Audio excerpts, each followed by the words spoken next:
शिंदखेडा तालुक्यातील कर्ले येथील शेतकरी दगा लक्ष्मण सोनवणे यांचा सर्पदंशामुळे दुर्दैवी मृत्यू झालाय। या घटनेमुळे परिसरात हळहळ व्यक्त होत आहे।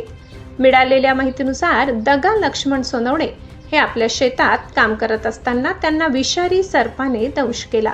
त्यानंतर त्यांना तातडीने उपचारासाठी दोंडाईचा ग्रामीण रुग्णालयात दाखल करण्यात आले। मात्र उपचारादरम्यान त्यांची प्रकृती गंभीर बनली आणि डॉक्टर तेजस जैन यांनी त्यांना मृत घोषित केले। कैलासवासी दगा लक्ष्मण सोनवणे यांना 2 मुले, 1 मुलगी असा परिवार असून या घटनेमुळे कर्ले गावावर शोककळा पसरली असून शेतकऱ्याच्या अकाली निधनाने नातेवाईक व ग्रामस्थांमध्ये दुःखाचे वातावरण आहे।